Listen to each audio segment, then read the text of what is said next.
Hello everyone, आपका स्वागत है मेरी क्लास में। इस क्लास में मैं आपको क्वेश्चन कराने वाली हूँ। पिछली क्लास में मैंने आपको एचसीएफ और एलसीएम का बेसिक कॉन्सेप्ट समझा दिया है और प्राइम फैक्टराइजेशन मेथड मतलब अभाज्य गुणनखंड विधि से कैसे एचसीएफ निकाला जाता है, कैसे एलसीएम निकाला जाता है, मैंने वो भी बता दिया। और एक मैंने फॉर्मूला बताया था एचसीएफ और एलसीएम, किसी दो संख्याओं का एचसीएफ और एलसीएम आप लेते हैं, निकालते हैं तो एचसीएफ और एलसीएम, उन दो संख्याओं का एचसीएफ और एलसीएम का गुणनफल मतलब कि उनका मल्टीप्लिकेशन उन दोनों संख्याओं के डायरेक्ट मल्टीप्लिकेशन के इक्वल होता है। मैंने ये सब समझा दिया आपको पिछली क्लास में। आपको मैंने पूरा कंप्लीट बेसिक कॉन्सेप्ट समझा दिया और कैसे उस मेथड को यूज़ करते हैं, प्राइम फैक्टराइजेशन मेथड को कैसे अभाज्य गुणनखंड विधि को भी यूज़ करते हैं, मैंने वो भी बता दिया। इस क्लास में आपके एक्सरसाइज 1.2 से पहले एग्जाम्पल 6 दिया, एग्जाम्पल 7 दिया, एग्जाम्पल 8 दिया। इन तीनों क्वेश्चनों को मैं सॉल्व कराऊंगी। तो पहला क्वेश्चन है एग्जाम्पल 6 है, मैंने एग्जाम्पल 5 करा चुका है ऑलरेडी, आप देख लीजिएगा, पिछली क्लासेस में है मेरे। तो इस क्लास में क्या है, एग्जाम्पल 6 है कि संख्याओं 6 और 20 का अभाज्य गुणनखंड विधि से एचसीएफ और एलसीएम ज्ञात कीजिए। Find the LCM and HCF of 6 and 20 by the prime factorisation method. 6 और 20 का प्राइम फैक्टराइजेशन मेथड से निकालना एचसीएफ और एलसीएम। एचसीएफ ऑफ 6 और 20 ये निकालना है, एलसीएम ऑफ 6 और 20, 6 और 20 का एचसीएफ और एलसीएम निकालना। ये 6 नंबर का क्वेश्चन है। हाँ, 7th क्वेश्चन क्या बोला है कि अभाज्य गुणनखंड विधि द्वारा 96 और 404 का एचसीएफ ज्ञात कीजिए। 7वां क्वेश्चन क्या बोला है कि एचसीएफ से एचसीएफ मतलब प्राइम फैक्टराइजेशन से अभाज्य गुणनखंड विधि से 96 और 404 का एचसीएफ निकालना है एचसीएफ अभाज्य गुणनखंड विधि से। फिर क्या बोला, फिर उनका एलसीएम ज्ञात कीजिए। एलसीएम निकालना है ये प्राइम फैक्टराइजेशन मेथड से नहीं, अभाज्य गुणनखंड विधि से नहीं, वो फॉर्मूले से जो हमने निकाला था, एचसीएफ गुणे एलसीएम गुणे किसी दो संख्याओं का गुणन जो उनका directly multiplication, HCF of A and B, HCF LCM of A and B का ए इंटू बी हो जाएगा। ये फॉर्मूला जो मैंने बताया था मैं अच्छे से लिखवाऊंगी, अभी मैं शॉर्ट में लिखवा रही हूँ क्वेश्चन को, यहाँ पे शॉर्ट में लिख रही हूँ। 8वां क्वेश्चन क्या है कि संख्या 6, 72, 120 का अभाज्य गुणनखंड विधि से एचसीएफ और एलसीएम निकालना। मतलब कि एलसीएम और एचसीएफ निकालना है 6, 72 और 120 का। एचसीएफ निकालना है 6, 72 और 120 का। एलसीएम और एचसीएफ अभाज्य गुणनखंड विधि से प्राइम फैक्टराइजेशन मेथड से, इसका भी प्राइम फैक्टराइजेशन मेथड से एचसीएफ एलसीएम निकालना है अभाज्य गुणनखंड विधि से, इसका भी अभाज्य गुणनखंड विधि से। और एचसीएफ 7वें क्वेश्चन बोला है कि 96 का और 404 का एचसीएफ निकालना है अभाज्य गुणनखंड विधि से। बट एलसीएम के लिए क्या बोल रहा है कि एचसीएफ निकाल के अभाज्य गुणनखंड विधि से, फिर इस फॉर्मूले से आप निकालिए एलसीएम।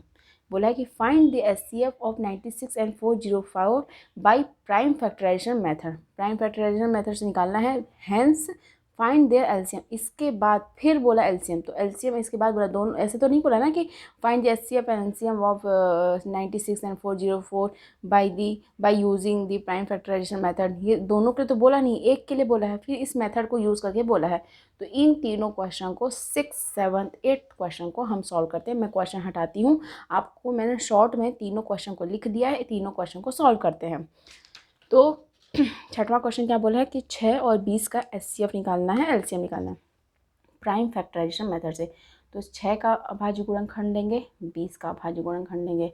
6 का अभाज्य गुणनखंड क्या हो जाएगा, दो अभाज्य संख्या 2 से कटेगा, 2 3 6, 3 एकम 3, ये कटेगा। हाँ, अभाज्य गुणनखंड विधि। और 20 का अभाज्य गुणनखंड करेंगे तो 2 से कटेगा, 2 एकम 2 0, फिर 2 से 2 पंचे 10, फिर 5 से 5 एकम 5। 6 के अभाज्य गुणनखंड विधि, अभाज्य गुणनखंड क्या आ गए, 2 इंटू 2 इंटू 3, 2 का पावर 1 है, 3 का पावर 1 है। 20 के अभाज्य गुणनखंड क्या आ गए, 2 के पावर 2, क्योंकि 2 बार 2 है और 5 एक बार है। इतना आपने किया। हाँ, अब एचसीएफ इसका क्या होगा। एचसीएफ मैंने बोला था कि एचसीएफ क्या है कि दोनों में जो कॉमन है, दोनों में क्या कॉमन है, अपने दोनों में जो कॉमन है प्राइम, अपने प्राइम फैक्टर मतलब अभाज्य संख्याएं, जो भी अभाज्य गुणांक जो भी इसमें प्राइम मतलब वो है कॉमन, उसको लेंगे। इसमें 2 है, इसमें 2 है, 2 लेंगे। 3 इसमें है बट इसमें 3 नहीं, इसमें 5 है बट इसमें 5 नहीं है, जो कॉमन है उसको लेंगे और इसका पावर क्या लेंगे, जो छोटी वैल्यू है, मतलब 2 के पावर 1 है, इसमें 2 के पावर 2 है, छोटी वैल्यू क्या है 1, तो 1 लेंगे। तो HCF क्या हो जाएगा, 2 का पावर 1 मतलब 2।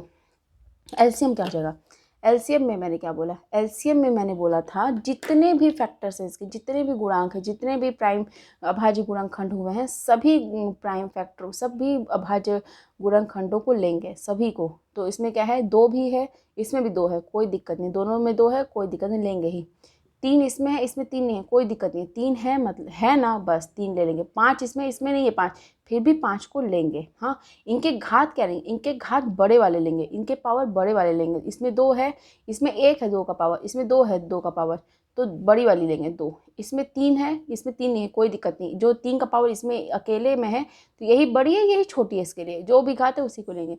और 5 इसमें अकेले है, 5 घात 1 है, इसको डायरेक्ट ले लेंगे। तो क्या हो जाएगा, 2 दूनी 4, 3 पचे 15, 15 चौको 60, हाँ 60 आ गया। तो क्या हो जाएगा, इसका एलसीएम हो गया 60 और एचसीएफ हो गया 2। मुझे उम्मीद है कि आपको ये क्वेश्चन समझ आई होगी। इसका एचसीएफ क्या हो गया, 2 हो गया, इसका एलसीएम क्या हो गया, 60 हो गया। 6 नंबर का क्वेश्चन आपको समझ आया। अब 7th क्वेश्चन पे चलते हैं। 7th क्वेश्चन में क्या बोला है, मैंने सब कॉन्सेप्ट आपको समझा दिया। अगर आपने वो क्लास देखी तो आपको 1% की भी प्रॉब्लम नहीं होगी। हाँ, तो अब देखते हैं इसमें 7वें क्वेश्चन को। तो 7वें क्वेश्चन में बोला है कि एचसीएफ निकालना है 96 का और 404 का। तो 96 एक साइड लिखेंगे, 404 लिखेंगे। अभाज्य गुणनखंड से निकालना है एचसीएफ।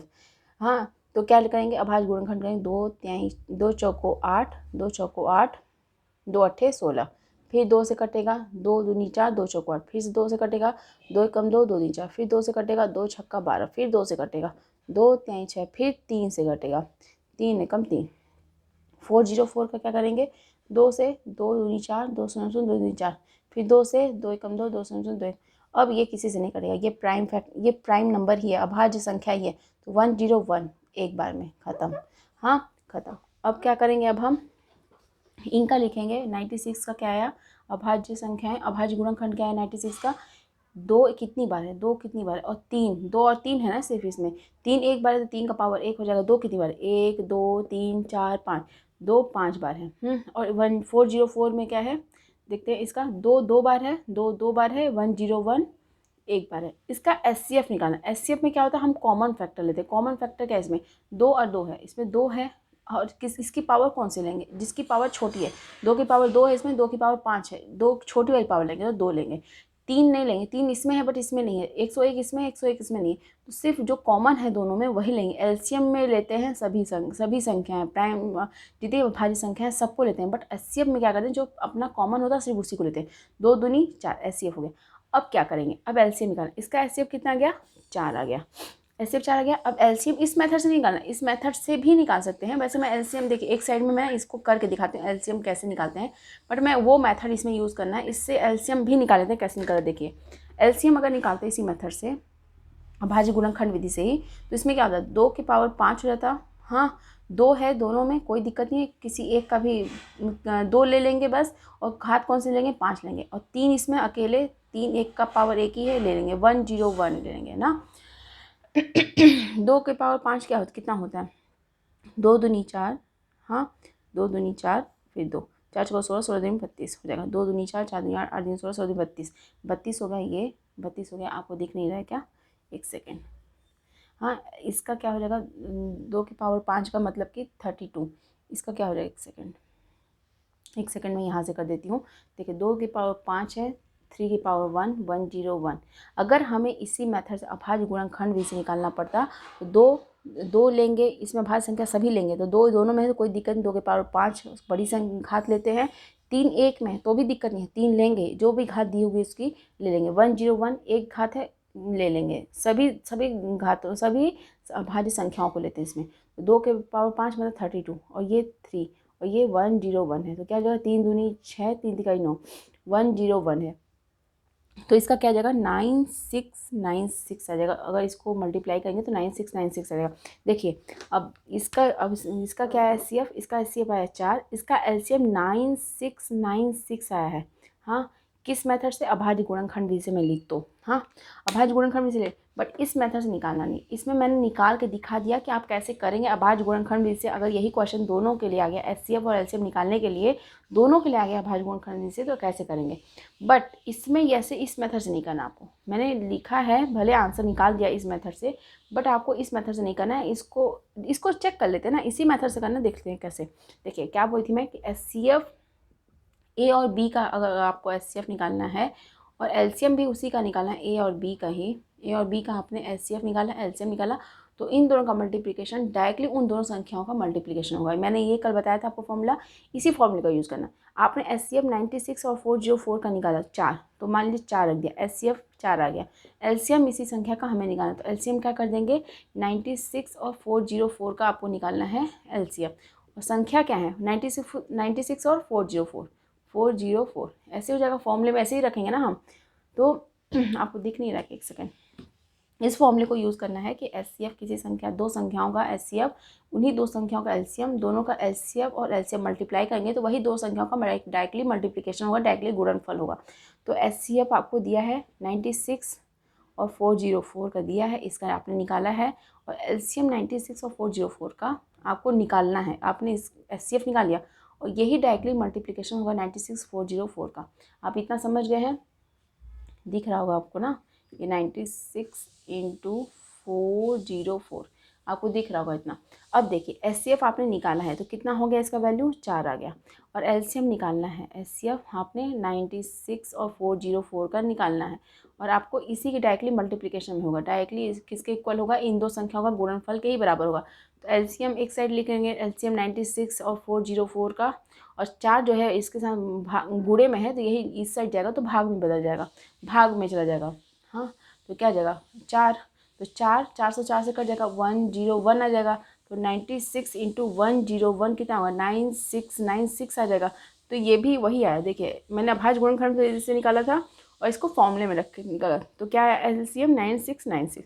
आपको ये मेथड यूज़ करना है। एचसीएफ तो अभाज्य गुणनखंड में से निकालना, बट एलसीएम के लिए ये मेथड आपको यूज़ करना है। मैंने अभाज्य गुणनखंड में से निकाल के दिखा दिया, बट इससे भी वही आंसर आ रहा है, चेक भी हो गया आपका, चेक भी हो गया कि आंसर सेम आते हैं। ये अपना फॉर्मूला, इसी फॉर्मूले को यूज़ करके एलसीएम निकालना है। आपको समझ आया होगा कि इस मेथड से यूज़ करना है, इस अभाज्य गुणनखंड विधि यूज़ नहीं करना है। एचसीएफ के लिए सिर्फ यूज़ करें, क्योंकि क्वेश्चन में जैसे जैसे बोला वैसे आपको करना है। हाँ, 7वां क्वेश्चन कंप्लीट हो गया। अब 8वां क्वेश्चन देखते हैं। 8वां क्वेश्चन में अभाज्य गुणनखंड विधि का ही करना है यूज़, और इसमें 2 संख्या नहीं दी है, इसमें 3 संख्याएं दी है। 3 संख्याओं के का दिया है कि एलसीएम और एचसीएफ निकालना। तो इस क्वेश्चन को भी देख लेते हैं। क्या दिया है, 6 का, 72 का और 120 का, इनका निकालना है एचसीएफ और एलसीएम। सबका अभाज्य गुणनखंड कर लीजिए। इसका 2 3 6 3 एकम 3, हाँ इसका क्या जगह, 2 से 2 3 6, 2 छक्का 12, फिर 2 2 एकम 2 2 अट्ठे 16, फिर 2 2 9 18, फिर 3 3 तिकाई 9, फिर 3 एकम 1, 3 एकम 3, ये हो गया। फिर अब 120 का, 2 छक्का 12 शून्य, 2 3 6 शून्य, 2 एकम 2 2 पंचे 10, 3 पचे 15, 5 एकम 5, सबका अभाज्य गुणनखंड कर दिया। अब 6 का लिखिए एक साइड में, 2 और 3 है, 2 एक बार है, 3 एक बार है, फिर 72 है, 72 में कितनी बार है, 2 2 3 बार है, 3 2 बार है, 3 2 बार है। अब क्या हो गया, 120 में कितनी बार है, 120 में 2 3 बार है, 3 एक बार है और 5 एक बार है, इतना हो गया। अब एलसीएम एचसीएफ पहले निकालते हैं। एचसीएफ क्या हो जाएगा, एचसीएफ क्या हो जाएगा, जो सब में जो भी अभाज्य संख्या तीनों में है वही लेंगे। इसमें भी 2 है, इसमें भी 2 है, इसमें भी 2 है, 2 लेंगे, और 3 इसमें भी है, 3 इसमें भी, 3 इसमें भी है, 3 लेंगे, 3 लेंगे। लेकिन 2 का पावर क्या लेंगे, 2 का घात क्या लेंगे, सबसे छोटी घात। इसमें 1 है, इसमें 3 है, इसमें 3 है, तो 1 वाला लेंगे, 1 लेंगे। घात इसमें 1 है 3 की, इसमें 2 है 3 की, इसमें 3 की घात 1 है, तो 1 वाली लेंगे। तो क्या हो जाएगा, 2 के घात 1, 3 की घात 1, तो 3 दूनी 6 हो गया। तो अपना एचसीएफ क्या आ गया, इसका एचसीएफ आ गया 6। एलसीएम निकालेंगे। अब एलसीएम के लिए क्या करेंगे, एलसीएम क्या करेंगे, जितनी भी हैं अभाज्य संख्या सबको लेंगे। 2 है, 3 है, 5 है, जितनी भी है, 2 इसमें भी, 2 इसमें भी, 2 इसमें भी, कोई दिक्कत नहीं। 2 तो आएगा ही, 3 तीनों में है तो भी दिक्कत नहीं, 3 तो आएगा ही। 5 अकेले एक ही में, फिर भी 5 को लेंगे, सभी अभाज्य संख्या अपने पास आनी चाहिए एलसीएम के लिए। लेकिन इनकी घात क्या होगी, इसकी घात सब 2 की घात सबसे बड़ी वाली घात होगी। इसमें 1 है, इसमें 3 है, इसमें 3 है, सबसे बड़ी 3 ही है, 2 में 3 है तो 3 घात लेंगे। 3 की घात क्या होगी, सबसे बड़ी वाली, इसमें 2 है, इस 2 सबसे बड़ी घात है तो 2 लेंगे। और 5 की घात 1 है, अकेली है, वही होगी तो 2 का 8 हो जाएगा, 3 तिगाई 9 हो जाएगा, 5 हो जाएगा। 8 पंचे 40, पूरे 9, 9 चौक 36, 360। तो इसका क्या आ जाएगा एलसीएम, 360। आप कैलकुलेशन आपको तो आता होगा अच्छे से, तो 360 हो गया। तो एलसीएम आ गया 360 और एचसीएफ आ गया 6। हाँ 7वें क्वेश्चन में क्या गया अपना, एचसीएफ आ गया 4, एलसीएम आ गया इस फॉर्मूले पे रख के 9696। और अपना 6वां क्वेश्चन में क्या था, 6वें क्वेश्चन में 6 और 20 के बीच में एचसीएफ निकालता, एलसीएम निकालता, एचसीएफ आ गया 2, एलसीएम आ गया 60। तो मैंने 3 क्वेश्चन 6वां 7वां 8वां एग्जाम्पल आपको करवाया है। नेक्स्ट क्लास में हम लोग आपको एक्सरसाइज में कराऊंगी। एक्सरसाइज में भी इसी टाइप के क्वेश्चन हैं। एक क्वेश्चन है जो कि थ्योरी में दिया है, तो उसको भी क्वेश्चन को मैं समझाऊंगी अच्छे से। तो इस क्लास में सिर्फ इतना ही, नेक्स्ट क्लास में मिलते हैं। Thank you so much.